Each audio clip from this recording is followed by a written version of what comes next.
tahun-tahun sebelumnya beliau juga gencar melakukan kampanye untuk pencabutan daerah operasi militer. Tapi yang sampai hari ini, setahu saya, siapa pelaku terhadap penembakan Prof. Daud itu belum terungkap. Sampai hari ini belum ada terungkap. Nah, mungkin itu saja. Ada pertanyaan?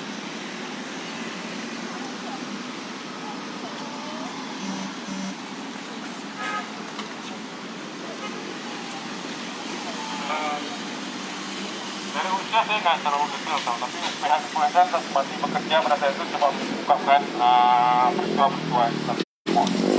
Tapi sayangnya dari beberapa peristiwa penembakan, saya menyebutnya peristiwa penembakan tokoh Aceh. Karena ada Teh Johan, ada Dayan Daud, ada Tafwan Idris, ada Nasruddin bin Ahmad, Nasruddin Daud yang dari P3, aktivis P3 yang hilang ditembak di Medan. Ada Pak Jafar Siddiq, aktivis LSM yang hilang dan ditemukan meninggal juga di Medan pada saat baru pulang dari Amerika. Pada saat saya menyebutkan itu serangkaian peristiwa pembunuhan terhadap tokoh Aceh.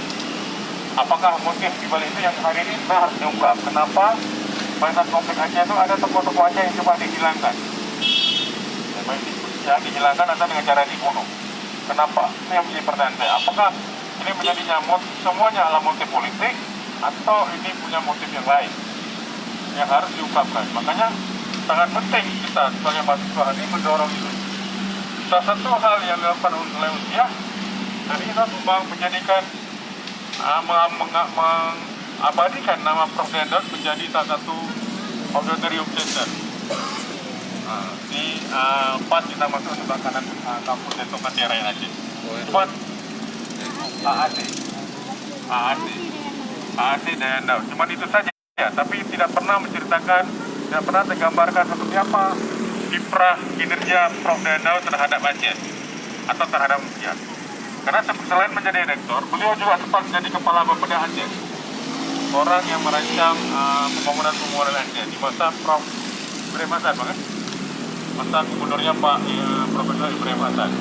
Karena dulu di zaman beliau kampus menjadi salah satu tempat untuk pusat di akademik dan riset yang dilakukan oleh Bapeda Aceh.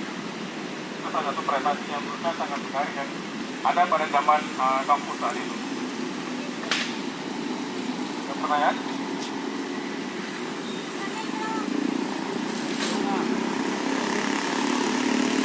Surat disampaikan di tempat pemakaman keluarga. Rumah beliau itu dirasa di daerah Aceh Jauh. Tinggalnya di daerah Aceh Jauh. Tapi beliau dikuburkan di Dayatano. Dayatano. Oh, Aceh. Dayatano. Aceh Dayatano. Bukan di lokasi tempat pemakaman keluarga.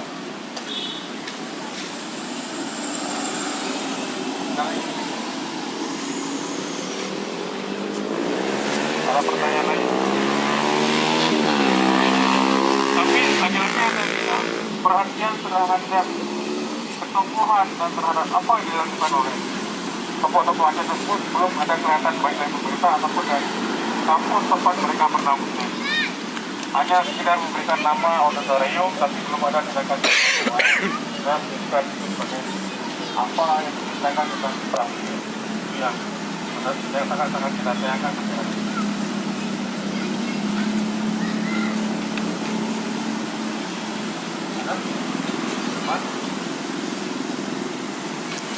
Jawaban kita nanti akan berbentuk.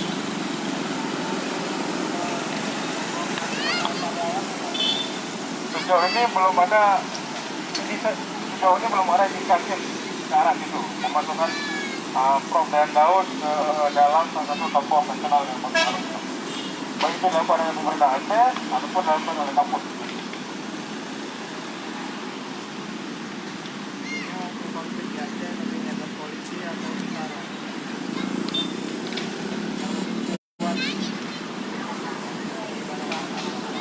Yang jelas semua aparat yang menggunakan senjata pasti punya keterlibatan lebih dalam.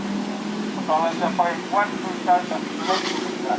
Tapi yang jelas pada saat kita mesti melihat status Aceh pada saat itu sebagai apa. Kalau status dari daerah operasi militer, pasti kekuatannya berada di tangan tentara. Polisi masih ada. Masih enak ada terus. Tapi polisi masih ada, tapi kekuatan penanggung jawabnya ada di tentara.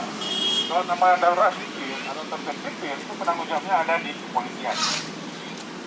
Rantai komandonya yang kita diskusikan kemarin itu yang membedakan.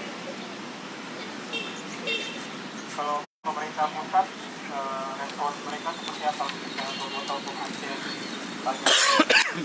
jadi kan sasaran kekerasan. Responnya hanya kita berduka. Kalau pemerintah Indonesia serius merespon, seharusnya pemerintah Indonesia mengintervensi polisi supaya kita bekerja lebih maksimal untuk mengungkapkan itu. Kalau itu tidak ada, kita melihat kita upaya bisa berani. Jadi dari dulu proses perkembangan hukum itu memang sudah dilakukan. Rantai punitan atau rantai pengampunan, rantai tidak dipakai hukum sejak tahun zaman Orde Lama, dari Orde Lama Barat sampai hari ini. Kita kalau hukumnya tidak pernah terputusnya namanya rantai punitan terhadap pelanggaran HAM Indonesia dan HAM.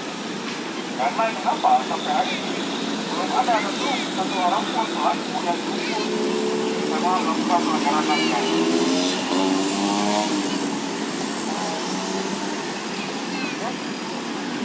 Baik, sekarang kita berlanjut ke Wing Arani.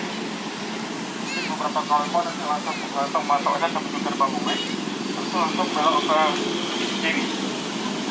Oke, terima kasih. Assalamualaikum.